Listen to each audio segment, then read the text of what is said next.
Guys, hope you guys have a wonderful day so far. I am Jose, and we are going to be, well, okay, I just realized how much of a mess my initial thing is. It's pretty actually messy, so I'm going to make these a bit tinier, these pictures here.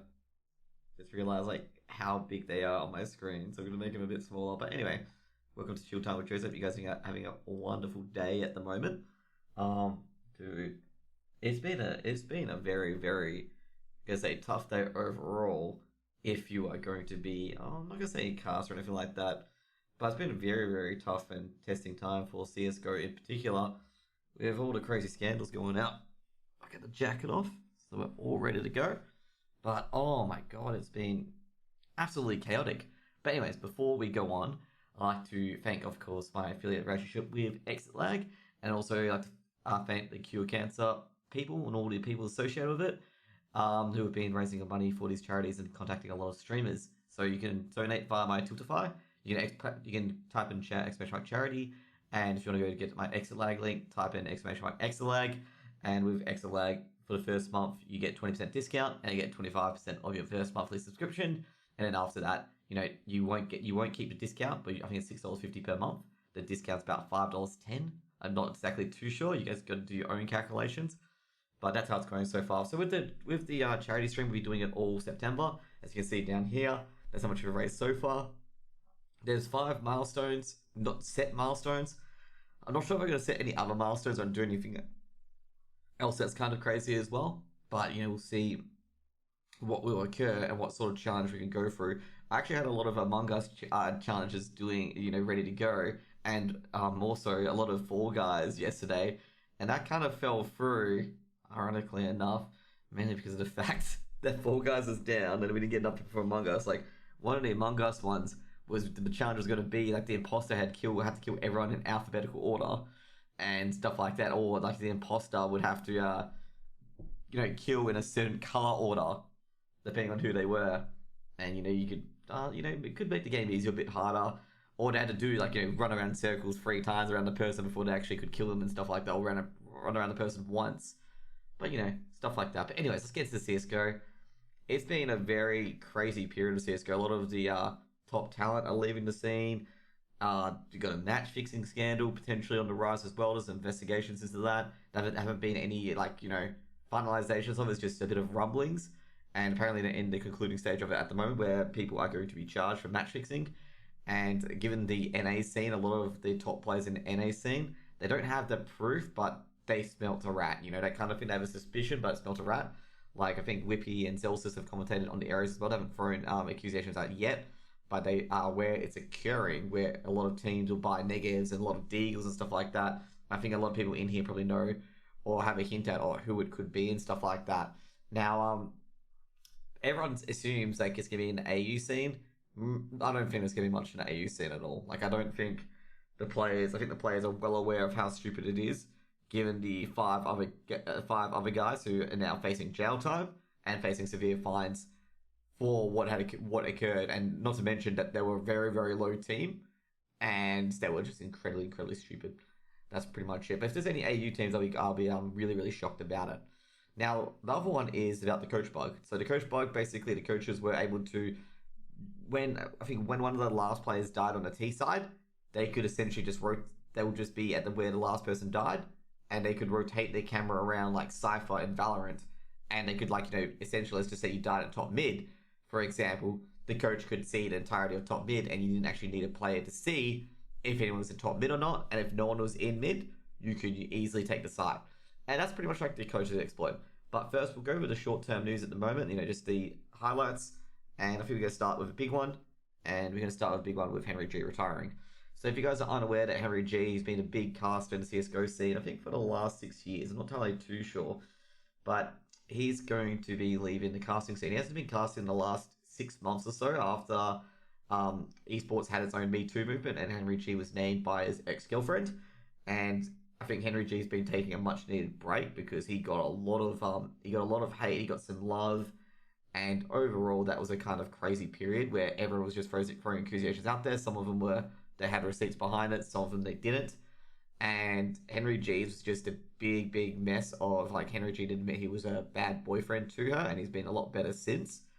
and like there's been it just seems like airing of dirty briefs coming out into the market, and I think it's taking its toll on Henry, and Henry's had to back off. And probably I was going to say now, since So Security's come out, I just feel like Henry G was probably just going to take the mic down, and that's going to be it, because I don't think he can really go back to a career where everyone, like half of the people think he's did it, and half the people think he hasn't done it, and he's not that kind of guy.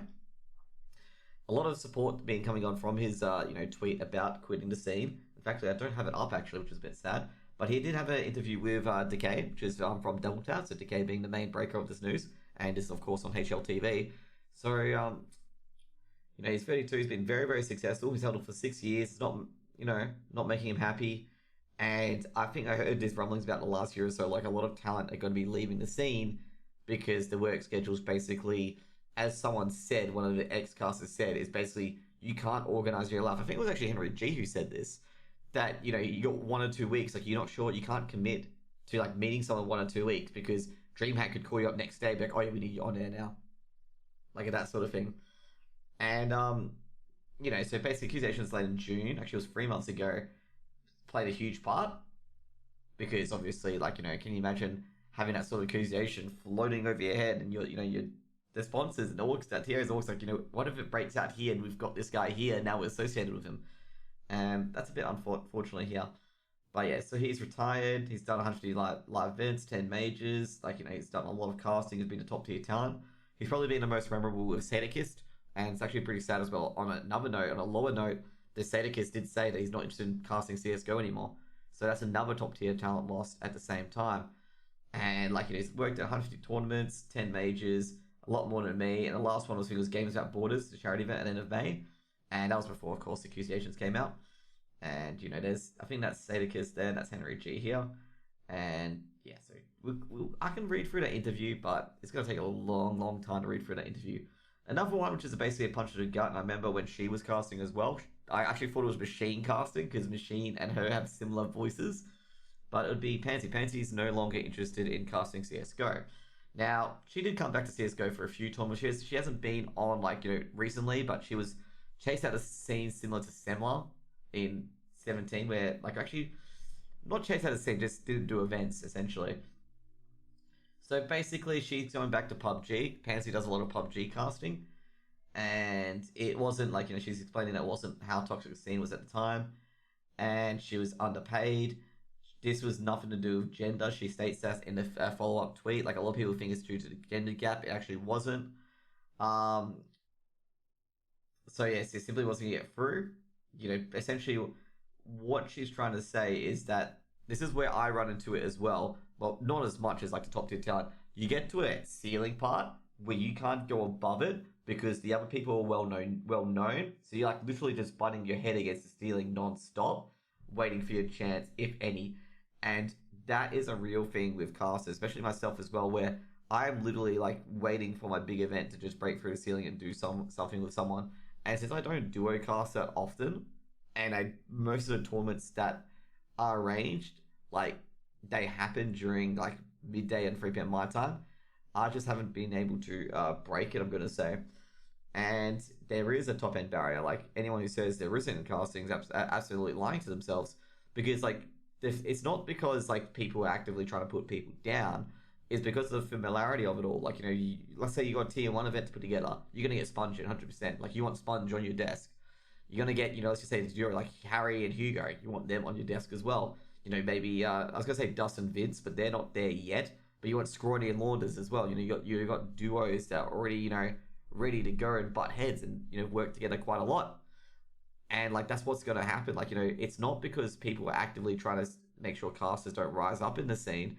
It's because of the fact that, people are familiar with these people. And when you get a bunch of new people on, you get 100 people on Reddit be like, yeah, I don't like this guy. This guy's a dickhead, blah, blah, blah. Oh, this guy's teeth slightly crooked. Oh, this Australian cunt doesn't know what anything is, and stuff like that. And you guys can understand, from my voices, that's how they fucking sound because they have no idea what they're talking about half the time. And half of their criticisms are just fucking made up imaginations in their head. Okay? It's kind of annoying when that occurs. So, because I've had a lot of those people criticize me, and I'm just sitting there go dude, have you actually watched any of my casts? Yes or no? Because the reason why I'm confrontational about it is because I get kind of pissed off when they, like, you know, there's corporate people who can be like, oh yeah, ha ha ha. I can't do that, okay? So, you know, that kind of pisses me off when people say stuff like that to me. I'm like, dude, like, if you watch my cast, I already do that. But, you know, anyway. And then from the toxic part of the community, trust me, okay?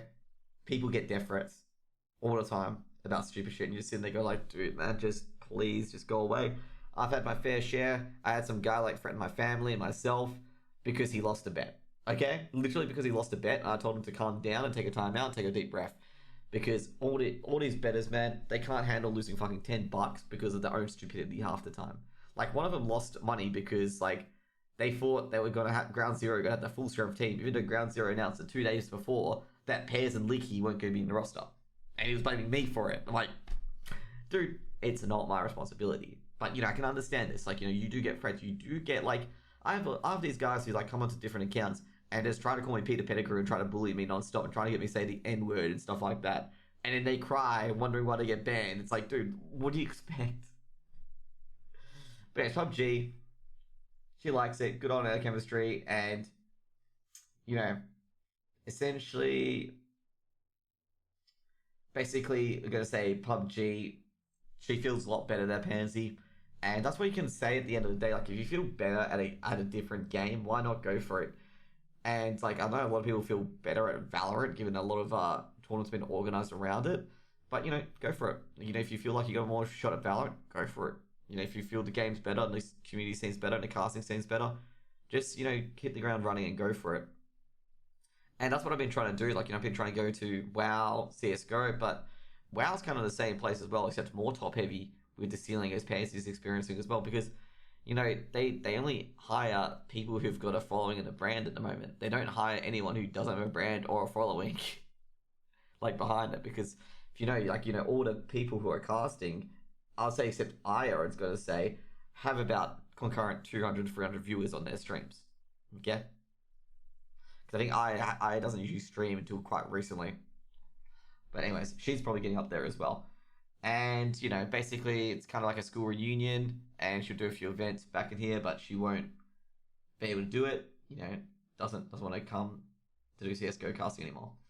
Anyways, let's get back up to the smaller news. Smaller news is going to be SMUIA's finally getting most WoW players are pretty good, though. No, what I'm saying is that their brands that they've got, like, essentially the players in the WoW scene, is people who are big streamers already. Okay? They've already got big streamers already. And they are great in exchange if you're a WoW player, but they are not good in a sense to trying to introduce a game to a lay person. And that's the biggest thing that WoW's got, is that it really needs to introduce its mechanics to a lay person, because CSGO's got that so easily because it's got realism on the side of it, but WoW does not, and you got to explain a few things to people who are viewing it other than the people who play WoW. That's the hardest thing that a caster's got to do, is they've got to explain the game to the viewer, okay? If the viewer has no idea about WoW, then if you're going to use, like, WoW terms and WoW jargon, that viewer's going to turn off and watch something else. And that's what the casters need to do here for WoW, is they really need to express it to a layperson, because they don't. They mention this as a big pool, but they don't tell you why it's a big pool and stuff like that. Like, I know there's a lot of intricacies in WoW, but you can explain it to a layperson pretty simply, saying, you know, there's a few mobs that, if left unchecked, they can wipe the raid pretty easily. Now, this one with SMUIA and Spinks being trial for contact, it's been a good time that SMUIA has finally got another opportunity to get back in the professional scene. And also Spinks as well. Spinks actually told to me by a few other players as well that Spinks is an incredibly good player. I'm trying to think where Spinks came from in the end. I'm trying to think which area, but Spinks was on a team. He's one of the Israeli players. I remember casting, he's on Tikatakan, I believe. And he is an exceptionally great player. 3B, 2A, Dust 2. CS has that as well. Yeah, they do, but it's actually a lot more clear on CSGO. And you can explain the game of CSGO a lot easier. Like, you know, 3 players are on B, 2 players are on A. And also it's got, like, all these locations and map outputs so you can actually communicate. And the game's a lot easier to communicate. And also it's got guns as well that everyone's knows of, like a Glock, an AK-47, an M4. The AWP probably is the most foreign weapon, funnily enough. Then you got the USP, normal pistols, got silencer on it, probably like get James Bond reference. And you got dualies, which is 2 guns, dual Berettas, and you got the Deagle, which is the L-form Desert Eagle. And that's what I'm talking about, is that there's the familiarity there. There's the B bomb site, there's the A bomb site, there's the bomb. You know, there's Kevlar. You know, a lot of realism to it. And like you can explain the strategies with the nades, with like smokes, flashes, and stuff like that, and what they do and why they do it. Like it's a lot easier to explain than it is to WoW. That's probably the biggest thing WoW has. It's like it's got too much to explain, but at the same time, you really need to explain that if you want to attract new viewers. Like that's the hardest part of WoW as an esport, is that attracting new viewers could be hard, but it needs to be done. Like casters like Rich were very, very good at doing this because he can explain it to the layperson, because Rich doesn't play WoW that seriously to an extent where he's become one of the people who know it in detail, want to go through all the details. He's the kind of guy that builds hype and knows a lot of things as well. And, you know, unfortunately for WoW, they're going to lose the talent like Rich, where he can actually do that. And also you got your analysts, of course, like Dratnos and all that stuff. Like they're analysts, okay? So they don't need to explain it to the layperson. They need to make sure they get the information within 50 seconds and not take half a minute, or not half a minute, half an hour to explain what they're trying to say. Now, next one's going to be Smoothie and Spinks trying for contact. Spinks has been a very, very good player for Tiki-Taka, and I'm actually surprised that he's getting this opportunity so early. And Smoothie, of course, has been trying to get to teams for such a long time. There's been really, really bad rumors surfacing about him still, but I think he can grow out of it, and I think this is his time to shine, to grow out of it, being on contact. And I'm actually a bit surprised that Smoothie didn't go over to Valorant either. But yeah, so yeah, he was part of Tiki-Taka and thought so. And basically someone told me that Spinks would be the person to watch out for. I think according to Dennis, I'm trying to think who said that. I think it was Dennis or Forrest or something like that, said he would be like the next Get Right or something like that. Next up, we've got, well, the inevitable. I mean, I think this was coming up for a long time, given how Steel was banned for, like, permanently from Valve majors. And it's, you know, it was always going to happen. Like, he can only do so fucking much without, you know, since he's been banned from Valve majors, like, for the iBuyPower scandal, of course, if you guys know. And he's gone over to Valorant, okay? He stepped out, he dropped from Chaos, he's gone to Valorant. And, yeah. So, he's entertaining the move. It's already been officialized he's going to Valorant, and he's joined. Well, we'll see it shortly, but this is, like, I just don't know what to say. Like, seriously, it's just, this is where when you go, like, this is where Valve style of not being directly influencing the game, like, you know, how Riot does it with Valorant, kind of bites you in the bum, where you're going to lose top-tier talent due to an overreaction, due to a one match-fixing scandal, which these guys have never done a match-fixing scandal since, and have still played your game, and have still taught the upcoming generation on how to be a great in-game leader, new spots, new executes, and stuff like that. And Steel has been banned for how long from iBuyPower? I'm trying to think of it. Because he's been here for quite a while time. Yeah, he's got a lifetime ban. Yeah, it's been 6 years. He's been banned from major events for 6 fucking years. And that's half his career down the toilet. And, yeah, like, you know, Valve, like, basically, I think after 2 to 3 years, like, Richard and a few others, like, well, we're going to lift the match-fixing ban from majors? Because ESEA and Face It lifted their bans in 2017. And this is when, I think it was, Steel was on Taunt. So he was basically in 2017, he could participate in ESEA on DreamHack events, and Face It followed suit as well. And yeah, you know, he's one of the band players. You know, AZK, he came back for a bit. Daze, Swag, and Steel. Swag already moving over to Valorant with Tier 1. But, you know, this is kind of disappointing, okay? Like, this is really disappointing, where we lose a top-tier fucking player to Valorant, you know, potential American IGL, purely because Valve didn't want to fucking, you know, reverse the bans. And this fucking match-fixing stuff still fucking occurs, and they're just too prideful, obviously, or some shit, or just don't know what to do. And a simple thing would have been, okay, we'll just unban them from the major, since ESL and Face have done it. We'll just unban them so they can keep playing again. And I'm very sure that Braxton Steel would have probably stayed in CSGO if they were able to compete in the major. Did someone on that team get a pardon? Nope, none of them got a pardon. None of them. At all. The only one who didn't get charged for it was Stewie2K. I know Skadoodle, that's right, Skadoodle. That was the only person who didn't get charged because he didn't accept skins. He was the only one that didn't accept the match fixing. Everyone else did, and they got banned. And they said Skadoodle, since he didn't accept it, therefore he's not going to get banned because he wasn't involved with it, despite the fact that they were all talked to and stuff like that. Like, I think the 2 coaches from that got banned from the entire scene altogether.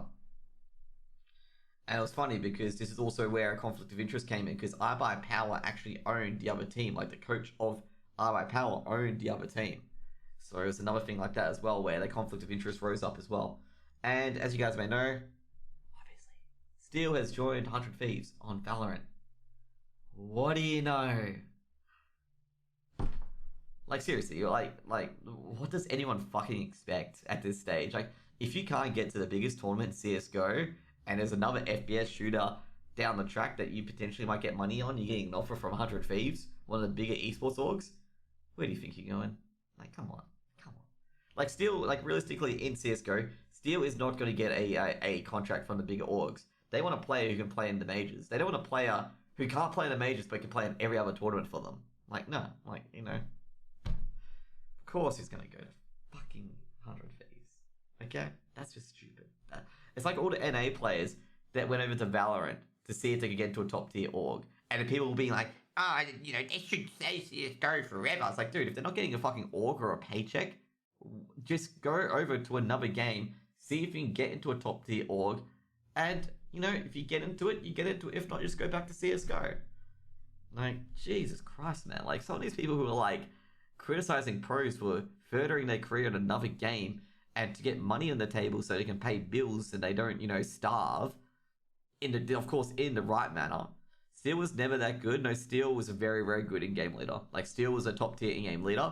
Like, let's just say if he wasn't banned from the majors, he would probably be in Team Liquid at the moment. Probably be in Team Liquid, Evil Geniuses, or 100 Thieves. He is probably one of the big best in-game leaders because he's done a lot of pugs where he is the in-game leader, and he's also brought a lot of teams, mainly Ghost Gaming, mainly Talks, mainly Chaos, to being top tier teams. Like, he's been the main IGL for it. And to say that he was never that good, it's probably a insult, to be honest, because he's been playing extremely well. Like, if you can lead multiple different teams to probably top tier finishes in certain games and, like, beating teams like MIBR and competing against the top orgs in the world, you're doing pretty good. You know, you can you're doing quite good if you can produce it with so many different pugs that you play with and so many different teams you can play with. You're doing an amazing job, and that's why it's picked up by 100 Thieves, because they've seen him. They've seen him in the CSGO career, where he did Chaos, where he did Talk, where he did, you know, Ghost Gaming and all that stuff, and brought people up to the top tier. And he probably just saw the writing on the wall that he's never going to go to a major. He's 30 years old. He's my age. Like, he's never going to go to the major. So it's just like, fuck it. Let's just go to Valorant. Go 100 Thieves. Nade Shot can throw me a few dollary dues. And maybe let's see how long this thing goes on for. And I'm a top tier content creator. So 100 Thieves love content. I produce content. Maybe I can become a content creator after, you know, my Valorant days are over. He's 30. He's got probably the max, 2 to 3 years at most, you know, of being in that top tier, you know, situation before his reflexes and age fucks him over. Because it does. It eventually does, of course. Like, I'm not saying that, you know, he's dead in 3 years. I'm saying it could happen in 3 years where his, you know, ability just goes down because he's aging, his reflexes are slower. He's versing against 16-year-olds who have, you know, reflexes of a, you know, just better reflexes because they're younger and stuff like that. And, you know, he does, like, you know, that's the thing. Like, 100 Thieves is a pretty good move for him. Very, very good move for him. Because, like, first of all, they run content. They've got, you know, Valkyrie, they've got Brooke, they've got Courage, I think it is. Like, they've got a whole bunch of people that do the content creator aspect as well. And you could actually join them afterwards and, you know, be that kind of guy. Because he's also done ads before. If you guys watch the old Nerd Street Gamers vids, so if he's done ads, I think one of them was a joke at his match-fixing scandal. But, you know, he's, you know, acted and done some stuff before as well. And it's been pretty humorous. I think it was the joke at his match-fixing scandal, something like that. Or his aim, or telling so he's off the team. G'day, Simply, hope you're having a good day. Now, next up is going to be the big part of the scandal, which is going to be an even bigger scandal. And I might need to get a drink before I start discussing this, but yeah. So, pretty much as a big, very, very big loss to the scene. I'm pretty upset to see this. And, you know, Chaos, they want to take care of him. Like, the guy's a legend, man. I've never actually talked to him ever, but the guy's a legend. You know, he's led multiple teams to the promised, not to the promised land, but he's led multiple different teams and he's been a very, very big part of the NA scene. And it just shows that NA scene is getting hit hard by Valorant purely because there's not many CSGO orgs in the NA scene that are really taking a punt on CSGO. And I've asked a few players, mainly Celsius, because Celsius is running into this problem, and he just said the return on investment so low. Like, return on investment so low that it's not worth risking it. Given the fact that some of these top tier NA orgs like TSM and a few others are throwing a whole bunch of money at Riot and Valorant, and I'm sitting there going, like, the return on investment is very, very risky, but they're saying, like, someone said the return on investment in CSGO is pretty low. The main reason for it, someone also jumped in, I think it was Whippy actually, is that the NA scene asks for too much and they don't work for it. Okay, that was what I was told by Whippy and a few others, that the NA scene asks for too much dollary dues and they don't actually earn it for their team. And I feel like, there's a reason why Chaos is probably put on, is because Steel could actually rep the Chaos brand in a positive light. And also, he's probably put Chaos more on the map, I'm going to say, given the fact of the little scandal of MIBR. And also, the Chaos social media manager has been doing a great job as well, putting Chaos on the map. Ages ago, the only thing I remember about Chaos was that they had a Swedish team for a bit, and that's it. Now, be like, oh, it's a team that beat MIBR. There's a team that, of course, the cheating scandal with MIBR and all that stuff. And I'm going to go get a drink quickly. But, you can tell, Steel and a few others have really put Chaos on the map, and also being a top tier NA org as well. And this is what I'm saying, where NA org should really take a punt on CSGO, because if they, get a good guys like Steel, John G, Leaf, Penny, and now Marky, I think Steel's left, of course, I'm trying to think the other person, they could potentially go far. And also, Dazzle has suggested, as well, I saw on Twitter before I went live, that E United might be getting back in the scene. And hopefully E United are a lot better at managing their team than they were last time. I did heavily criticize E United because what they did was they did the Cloud9 solution where they were trying to put band-aids instead of building a core of a team. But anyways, guys, we'll be right back. We'll get a quick Pepsi, and we'll get into the next scene. The next thing to criticize, look at, not criticize.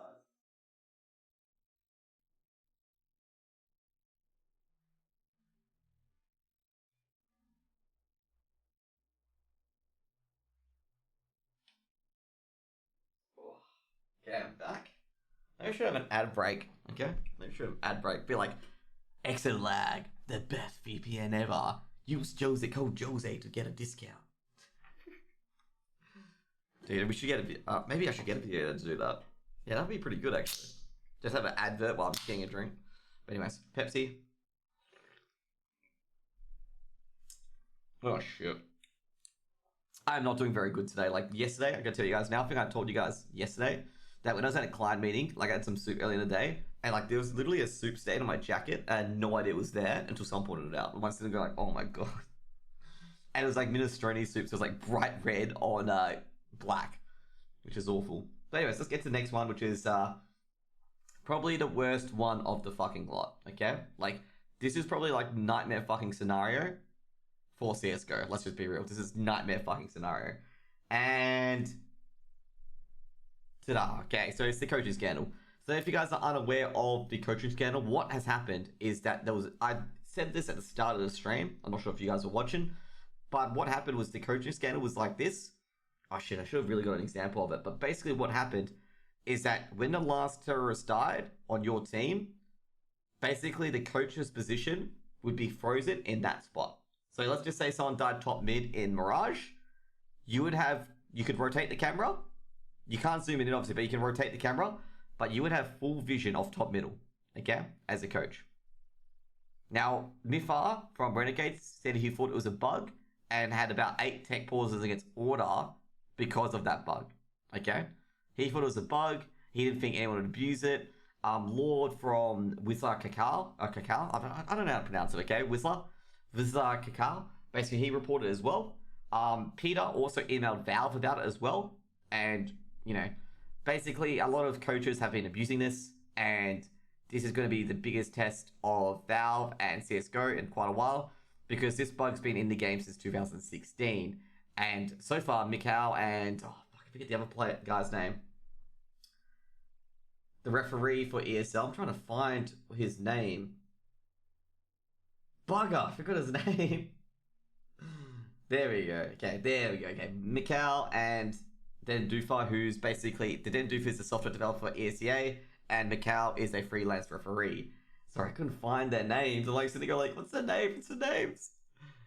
He emailed Valve. Well, he did. Peter did email Valve. He's got proof of him emailing Valve, and Valve received the email. He doesn't know if they received it or not. Like, he did give him like a lot of information. And so basically what happened is that the first wave was that Hunden, Dead, and Zona. So Hunden being Heroic's coach, he's banned for 12 months. Dead's banned for 6, and Zona abused it relentlessly, is banned for 24, has been fired from Hard Legion. Hunden's been suspended from Heroic, and Dead probably is going to be, well, dead, because not only is he banned from ESL and DreamHack events, he's also banned from Beyond the Summit events. So he's probably not going to be coaching MRBR anymore, but I've not heard anything about it. So now K23 Sollaar, he's been doing it. Org suspended him too. And ESEA are getting involved, okay? ESEA being the big daddy, prosecution ethics committee or whatever it is. I don't know what it stands for. It probably stands for like Esports Ethics Investigation Committee. But they're going to be banning people too. And I'm going to tell you now, a lot of teams have signed up to this. So if they say they're banned for 12 months, they're banned from 12 months from every fucking tournament, okay? They're banned. They're Gonski, okay? Like, jeez, like, oh, I'm an idiot. It says the names here. Oh my god. But, there we go. Michael and Solowski and Steve Dundufa. And they've been, like, basically what happened is they released a coaching clip from 2018 where one of the coaches used it as a bug as well from ECS. So it's been kind of crazy. I'm trying to think of what it was. It's Complexity v Furia, that's right. It was Guerri from Furia has been done as well. And he went AFK. He just went AFK when he saw it occurred. He just went AFK, didn't talk to his team about it. And it's clear that he went AFK because you can see, when you alt tab from CSGO, the sound goes away and the engine goes slower unless you have a specific command, which I do. You could see clearly that he's alt tabbed, he's not watching it, and he's guiding his players probably from behind them rather than at his computer. So you can see where they are. So he didn't use it as a cheat. And Guerri's probably not going to get suspended because it's fairly obvious if you watch Guerri's takes. Guerri has an in-depth video on this. And I'm not going to go through it because it's like 48 minutes and it's also in Portuguese, which I don't fucking understand. So anyway. So ESEA are going to go through 25,000 demos. They're going to hire Michael and Steven to go through this. Faceit apparently have developed a system where you can tell where a coach is using, is fixed in a position that he shouldn't be in. And they are going to go through so many things. They're going to go for ESL, DreamHack, Blast, WePlay, In Esports, UMG, UCC, and more. Basically, if you guys don't know these tournaments, basically it's like loot bet, order gambling site tournaments, stuff like that.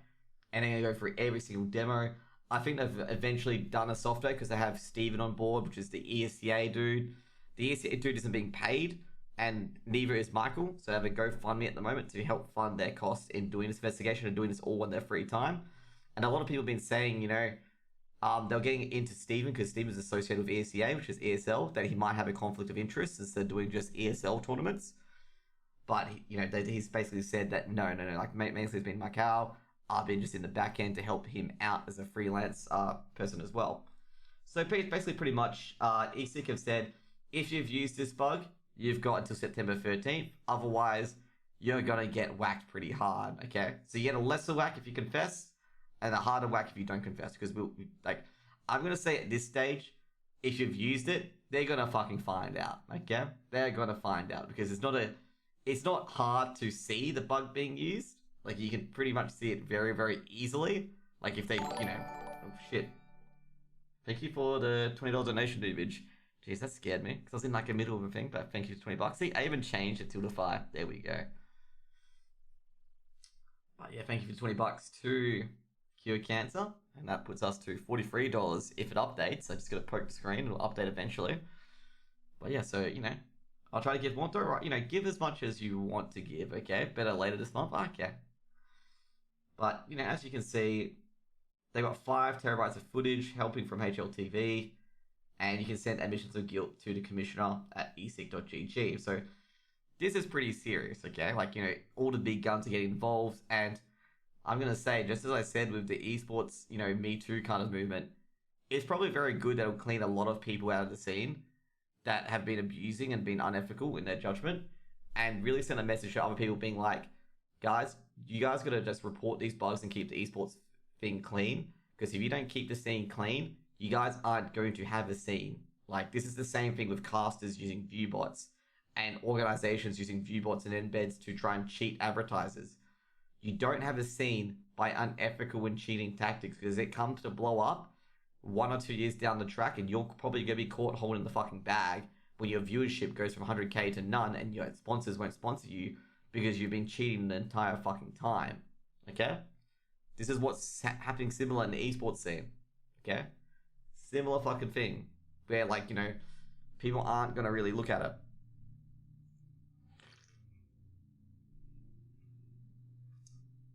That's not good to hear, Noobage. Hope you haven't got food poisoning. Food poisoning, I gotta say, is absolutely the fucking worst. But I don't think it is. I think I'm just being a bit over dramatic.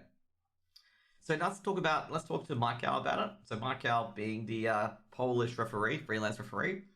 And he thought, you know, I don't think I'd find more than one case. I think it'd just be one person exploiting it. But instead, you know, he looks under the rug. He's just like this, like, what the fuck? And he just sees a whole fucking cockroach nest. You know, he saw one cockroach. He's like, oh, it's just one cockroach. And he looks under the carpet. Holy shit. And he sees a problem. And, you know, it's a game-breaking bug, and it gains, you know, competitive advantage. As I said before, I said Lord had talked about it. You know, Lord posted a tweet. I CSGO is synonymous with cheating. I don't think they can dig themselves out of that. I'm not going to say no. I think every game's got its associated with everyone being a cheat, even Fall Guys.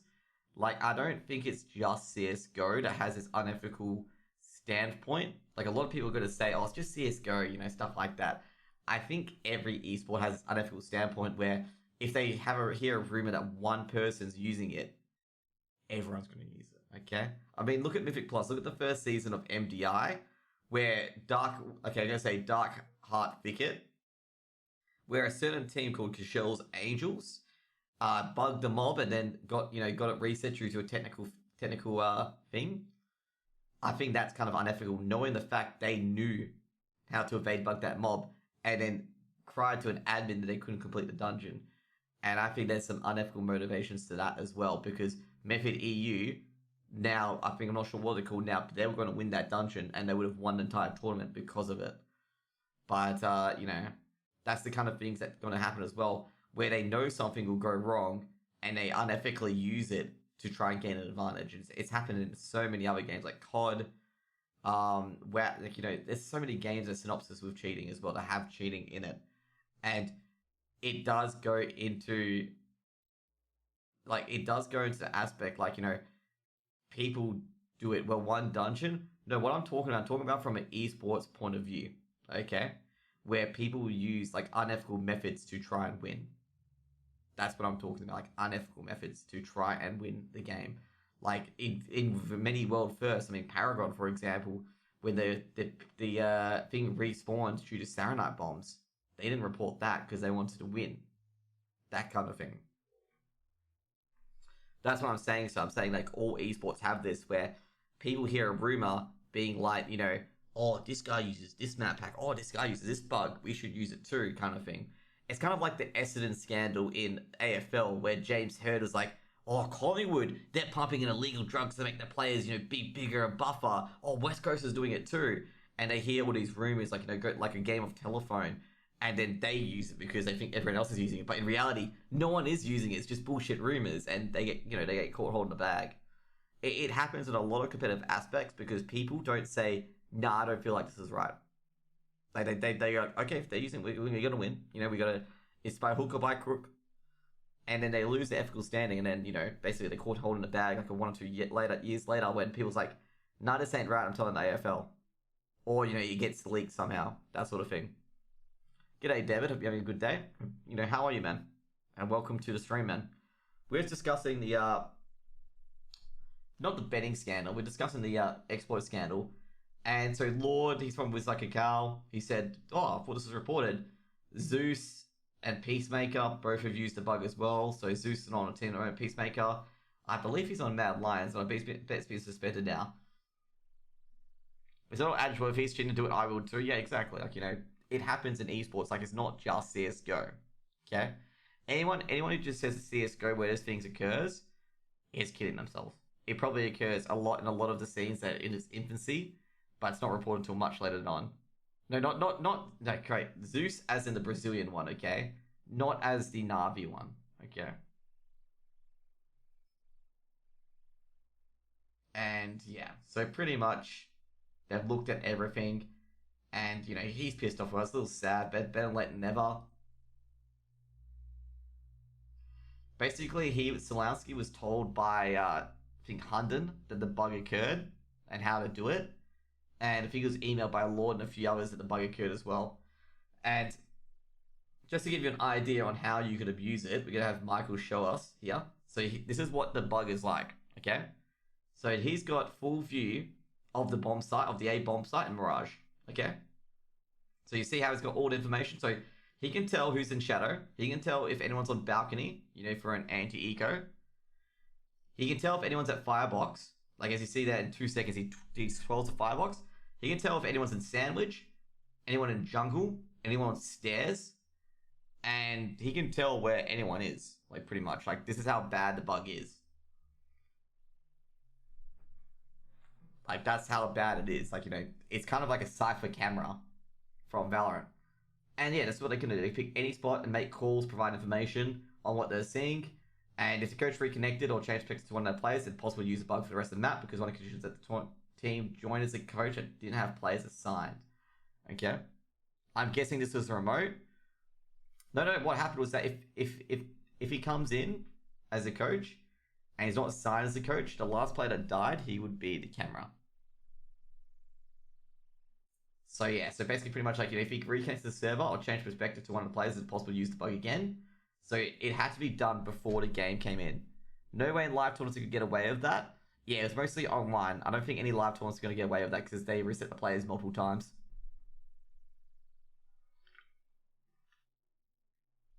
I think an admin would be there as well, but it's probably only cropped up recently because it's been online games. So yeah, it's been Hunter, Zonar, and I gotta say now, like I think a lot of us have been covered.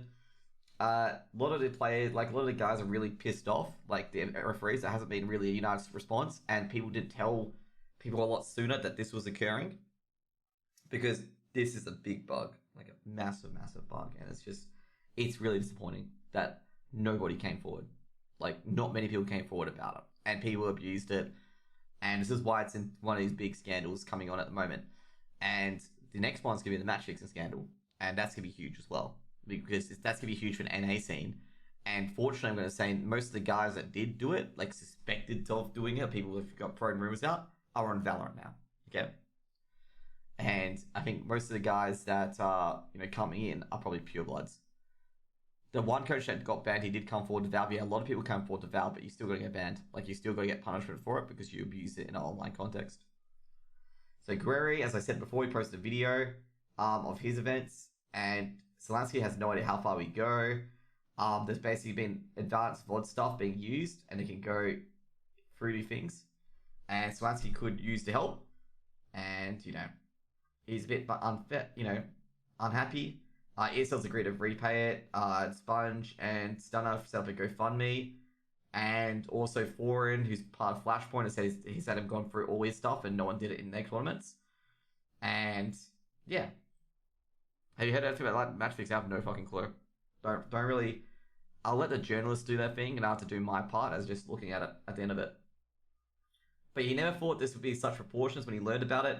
He didn't expect to find a cheater. I really expect to find more than one case, and he found, like, you know, 20 million. And he, you know, he loves the community appreciation for it as well. And, you know, he's going to keep doing it pretty much. Like, you know, keep finding out about these things and make sure the game is clean. And he's doing it because he loves CSGO, and so do I. Like, if I could do, you know, if I was a referee or something like that and I found, like, this cheat, I want to make sure it's completely clean. And that not all the players are doing it, and I'd probably spend a lot of time doing it. Now a ton of coaches are coming forward. Yeah, exactly. And I don't think I have anything to do with the coaches. Oh, I do, actually. So they've got this GoFundMe. But what about the teams? Why they can play like nothing happened? Well, you got to find proof. Like, this is the hard part. You got to find proof that the teams were in communication with the coach about them abusing it. And that's going to be even harder.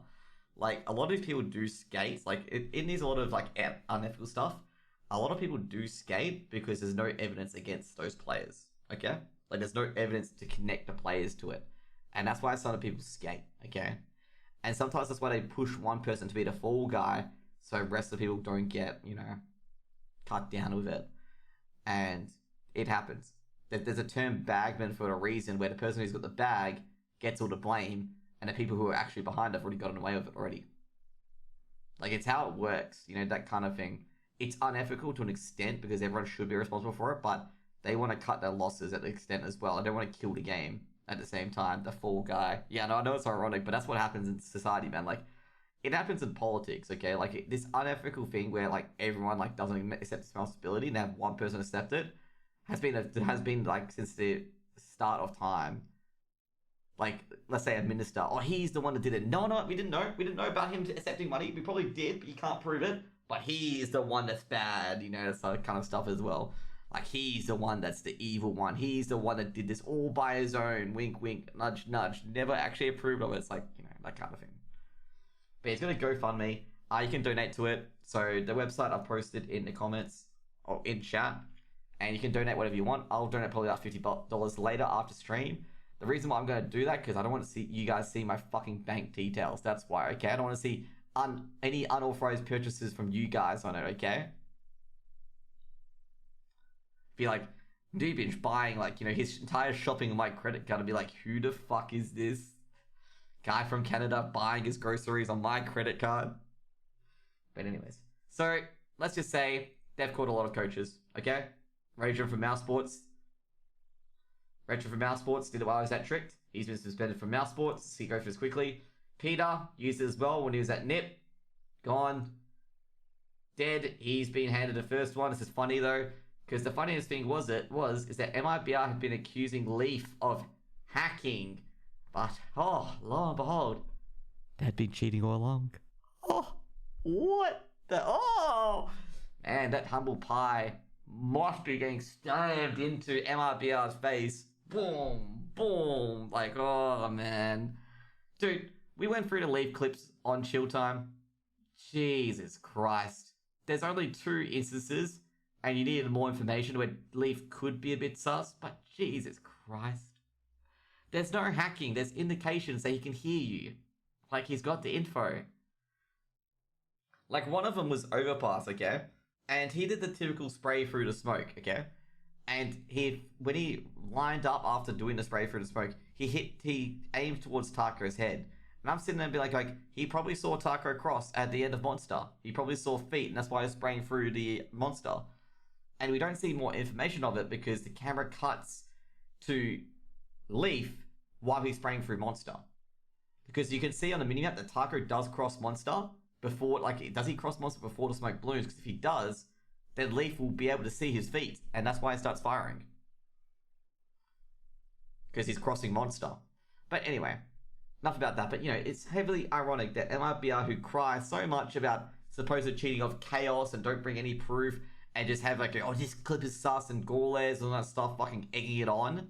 Yeah, eat humble pie. You fucking deserve it, okay? That's all I'm gonna say. You deserve to eat humble pie. Because you accuse teams of cheating, and you're abusing a bug as a cheat, and now you've been banned. Not to mention that you also said that Triumph don't cheat, and you used it against Triumph, a team that's probably the most hard luck team I've got to say in the NA scene.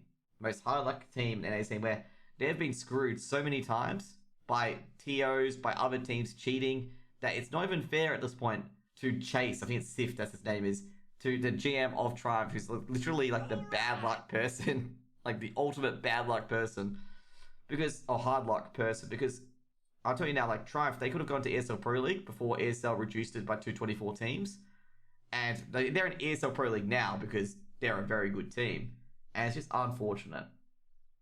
And not to mention that Triumph were affected by this, okay? They lost Spongy, they lost Grim, you know, lost 2 top tier players, they probably lost, you know, Snake and MCE due to this bug potentially as well. Like, it hasn't been a good thing for them.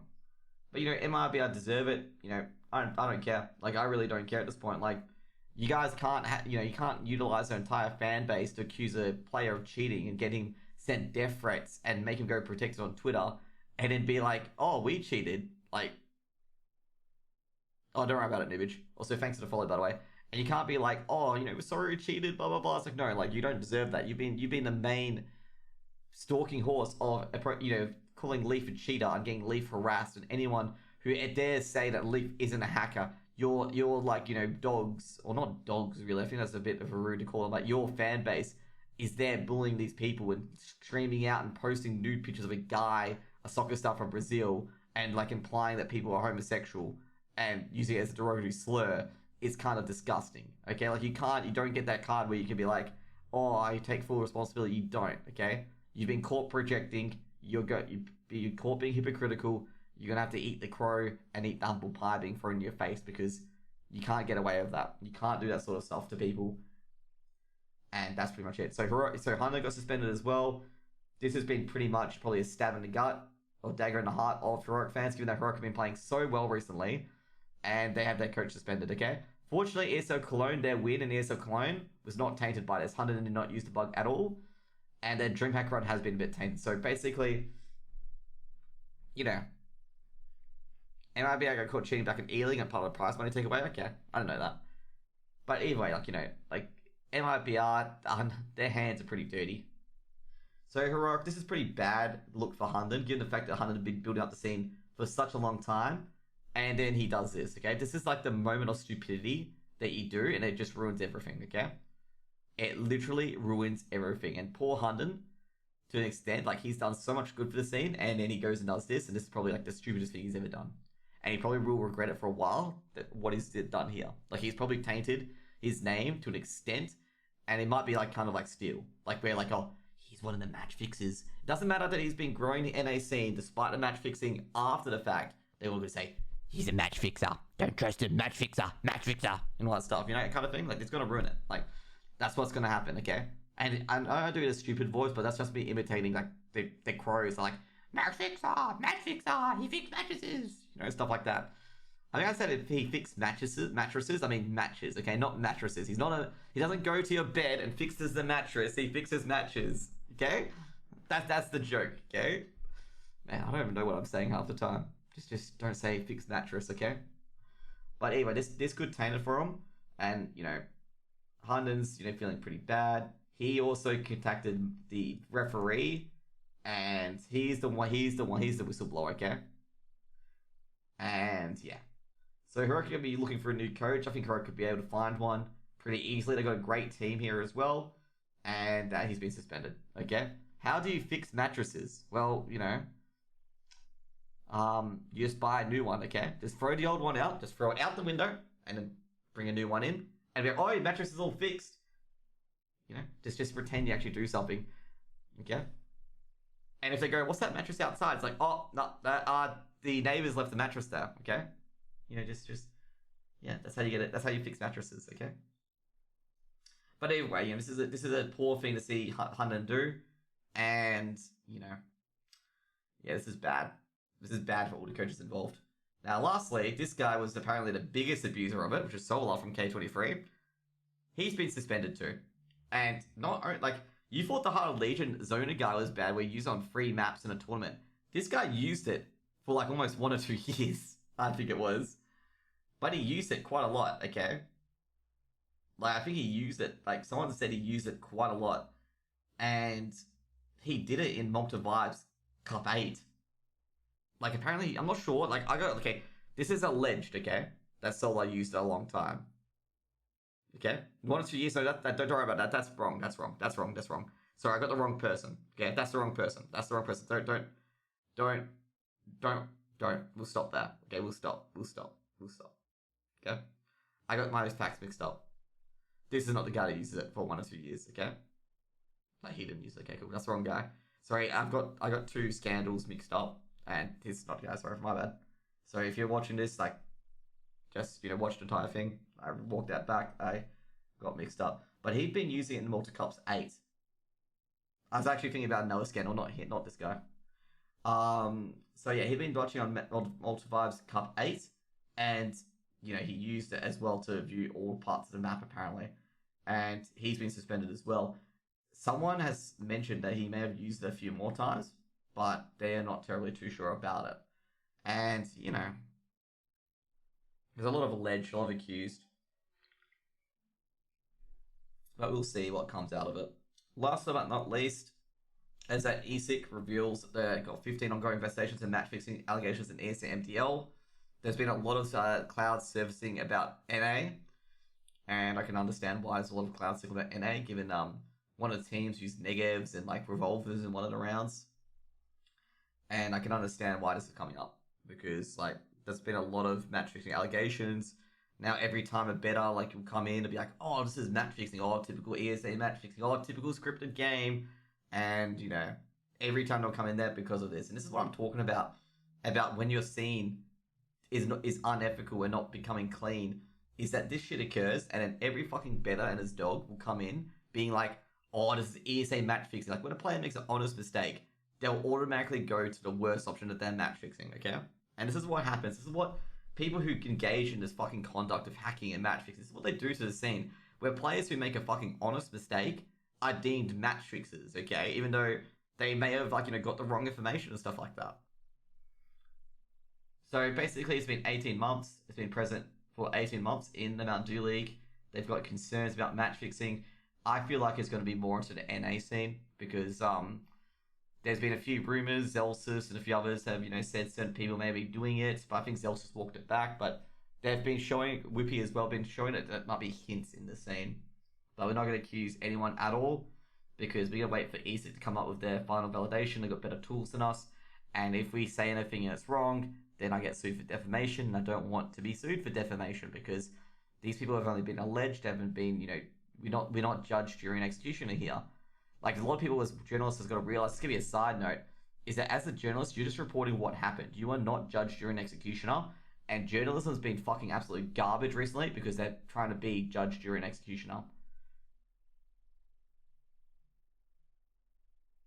No, I do not, because I don't deal with illicit stuff. I'm kind of pretty a good boy. That's all I'm gonna say. But yeah, so there's been 15 allegations into it. Apparently some of these people have also moved onto Valorant, and that if it's true with some of these guys who are onto Valorant, they're most likely going to lose the tier 1 teams. I don't think the org wants to be associated with a match fixer, but then again, one of the match fixers being Effys. He's also on a Valorant team at the moment, but I'm very sure he might be moved on shortly when that comes back to resurface. And also as well, there's been a few commentary as well, like Ryan, he's pretty happy to see this happen. Zesh, like a lot of people have been, you know, really, really happy to see this happen as well. And well, with the match fixing, like, you know, I don't think, like, people are going to go, oh, it's the AU scene, did it have any match fixes? I think after our match fixing issue with, like, that one team, I don't think anyone's going to do that. Like, you risk jail time, you risk 5 years banned from ESL tournaments. Like, it's not worth it. Like, not the people who have been accused of it, alleged are in court at the moment, that have been accused of match fixing. Like, you know, the penalty in Australia is quite harsh. It's like 5 to 10 years behind bars. Like, it's jail sentence as well. And not only the fact you just destroy half your career. And yeah, you know, it's a thing in Australia that probably wouldn't happen since that scandal has occurred. Like, that scandal was, I think it was Mount Dew season 9 or 8. And I don't think anyone else is going to do that since. Like, I think people are going to be like, nah, we're not going to do that, because if we do, we're a dead man walking, and you get punished very, very hard. Oh man, I've been on for an hour. Holy shit, this is a long chill time. I didn't realize it. I was like wondering, like, oh dude, I feel so tired. Like, you know when you like talk so much? I'm like sitting there going like, dude, I feel so tired. Like, you know, what's happening? Like, going live time, an hour. And I'm like, shit. But yeah, like with the match fixing, like I'm not sure who's done it, but we'll let it come out and be disappointed at the guys who did it. And if the guys who've done it are like big orgs in Valorant, like something has to go down there, because you can't be like, oh, like someone actually used this thing. Someone goes, oh, I robbed a store in Florida, but if I stay in New York, then they can never get me. Okay, like, you know, you can't have that situation where like that occurs. And hopefully what happens, like hopefully this is a lesson to all the guys who are betting on their own games and shouldn't be betting, because Valve have released a statement a long time ago telling people who are producing, casting, or any way involved in a team, what's keeping a whole team quiet about what's happening? I'll tell you later who's after this. When it tells you, like Valve tells you to not bet on games or not get involved in gambling companies, you should take full heed of that. Like, Valve have told you to not fucking do that. Okay, they told you that after Bye Bye Power. It's not, there's no ignorance of it. Valve has stated that if you cast, if you produce, if you're anyway involved with the teams or the team people themselves, you do not bet. Even family members, even associates. You do not bet, okay?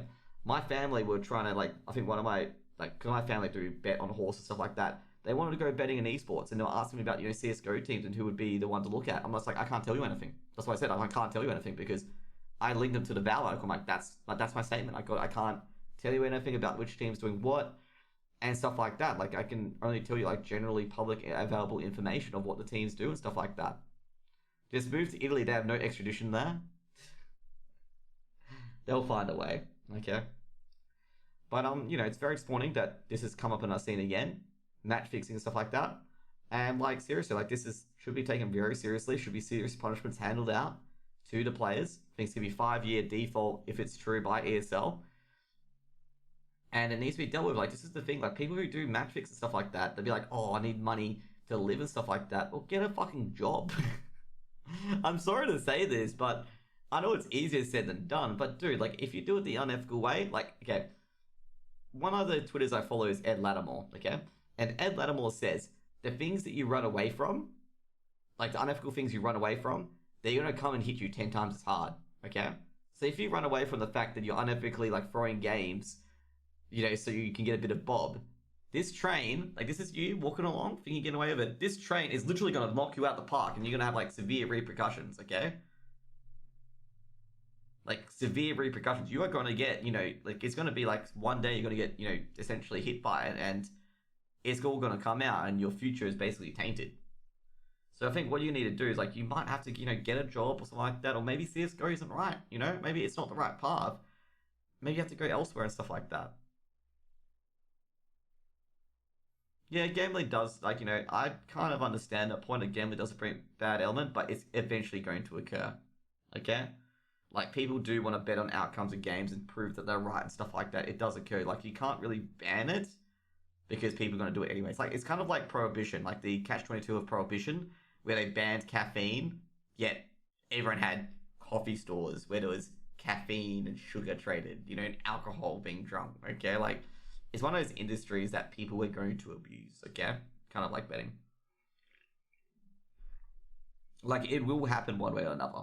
And I'm not saying that, you know, that you should try and stop it, but it's one of those industries that it will probably, well, it's probably grown too much now that they really can't put the genie back in its bottle.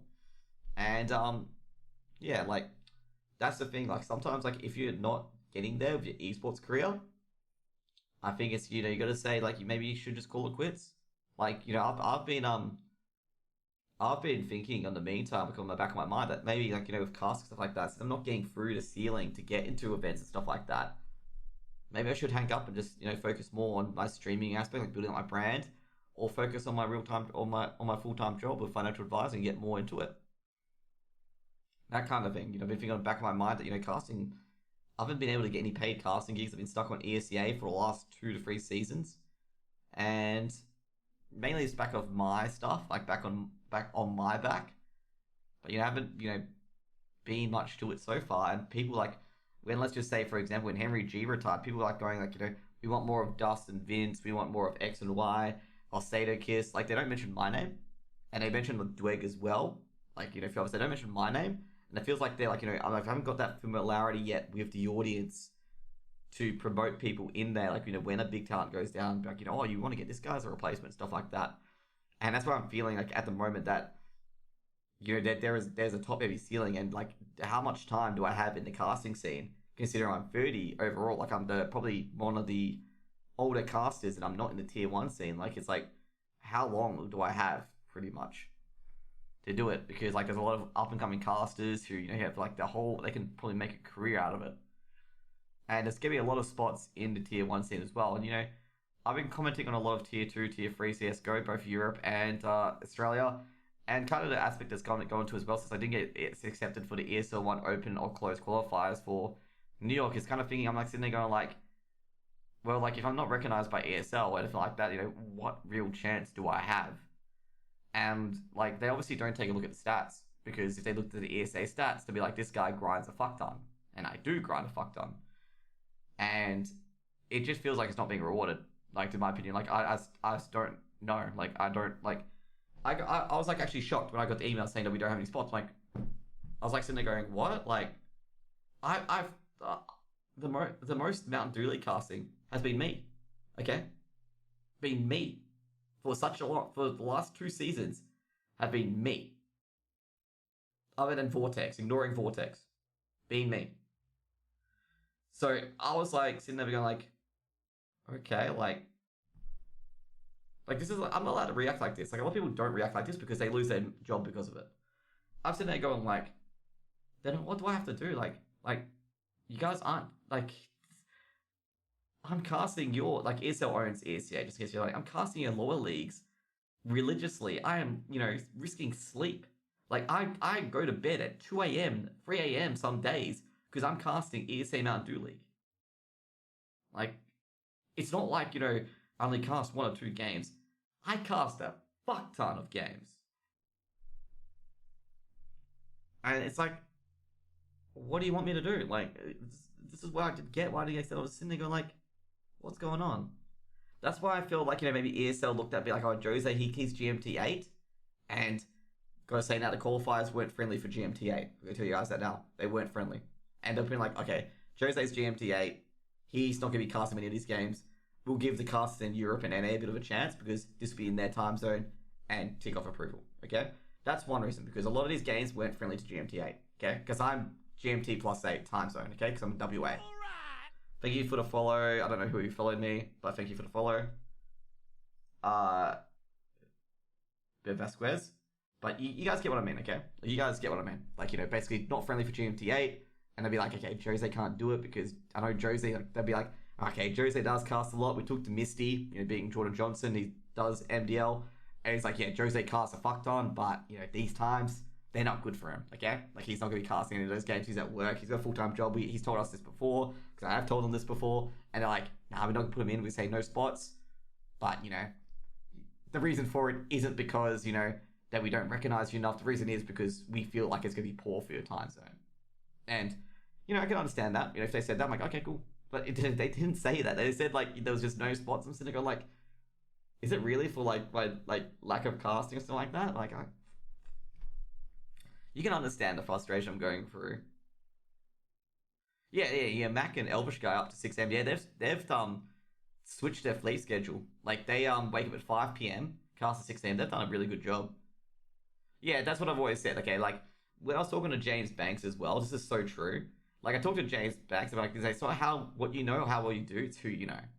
And I told James Banks that, I'm like, dude, I told him in DMs, I'm like, dude, the reason why I say this stuff to you about the scene, being like, it's about who you know, it's about how well you do and how much you do, because it's so true. It is ridiculously true.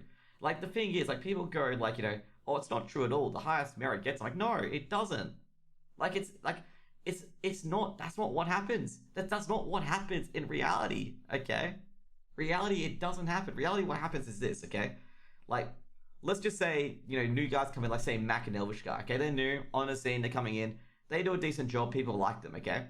Like, let's say they've been going on for, like, 3 or 6 months and stuff like that, and, like, it's like going, oh, do you test the guy who's been grinding MDL for the last 2 years and put him in on it? Or you go to Mac and Elvish guy who've been performing really well for the last 3 to 6 months, okay? Let's just go for an example.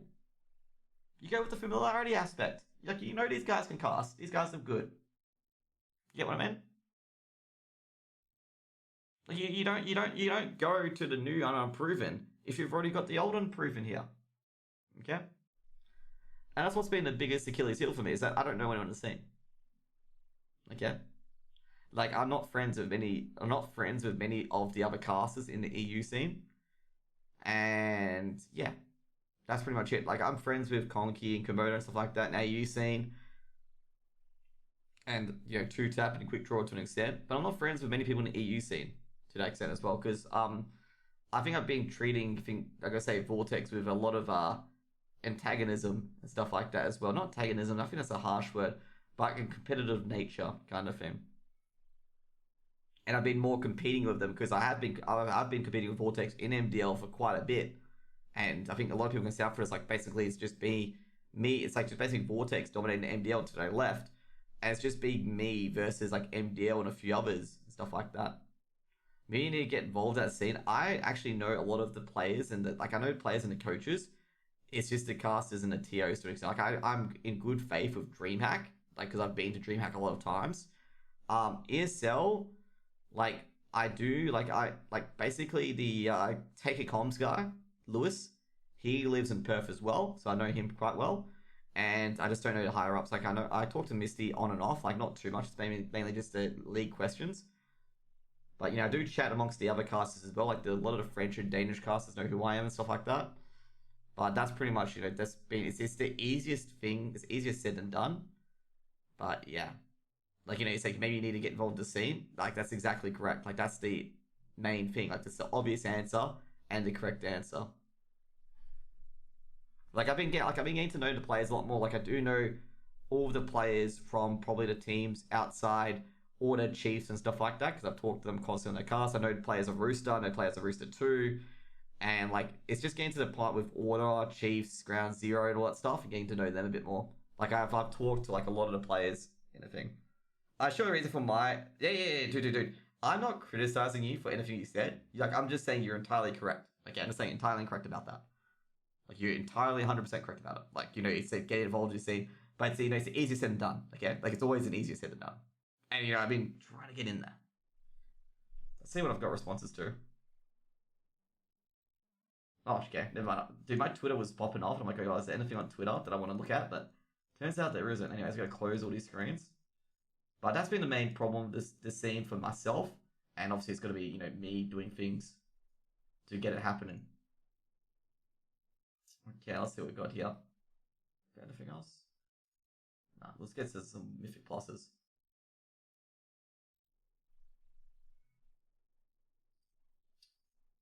Also, guys, thank you guys. Oh shit, I forgot to end the show. Thank you guys for coming here for Chilltime with Jose. Hope you guys have a wonderful day. This thing will be on YouTube, just in case you guys are wondering. This will be on YouTube. I'll probably post on Twitter once it's available. And you can subscribe to me on YouTube below. By the way, if you guys want to donate to cure cancer or use my Exitlag URL, it will also be in the links below as well. And thank you guys for being on today. I know we talked a lot of stuff about me personally and a lot of stuff about the scene. Once this all, I got the end of this, but once all this is cleaned up and the teams have like an agreement to like stick to this kind of thing, that it'll be a lot better in the scene. Like CSGO is going to probably grow a lot better from this. Like the next moments or next days or so or weeks will define where CSGO is going to go. And if they do, like what's going to happen really, I think, some people are going to skate and some people are going to get, blasted for it. But I reckon CSGO is going to be a lot better for this. And especially if a lot of players like start getting the slap to the face, I'm going to say, be like, start reporting this stuff. And we want a clean scene. Like we want a good sportsmanship scene. Like for me, like with cheating and stuff like that, if there's a bug and I can cheat with it, literally report it right away. I just air it out. Because I don't like winning by cheating. Winning by cheating is hollow, okay? You guys saw me with Sekiro, okay? Like I didn't cheat or glitch spot or anything like that. I played the game how it was meant to be played. And I felt good. When I beat Sekiro, I felt good. I was like, yes, I've finally done it. I beat this hard fucking game. And that feeling's just stolen from you if you cheat. So just please report the cheats, clean the scene. A clean scene means more advertisers, means more organizers, means more orgs come in, more sponsors, means you get a lot more money. Okay? Then fucking off and cheating and match fixing or whatever. Okay? So just think of it that way. Okay? Clean the scene, more orgs, more advertisers, more sponsors. Go, go, go, go. There we go. How many foxes did you pet? Sekiro has foxes you can pet? So just put a 0, okay? Anyways, guys, see you guys later on YouTube. And for the guys on Twitch, I'm going to go straight to WoW.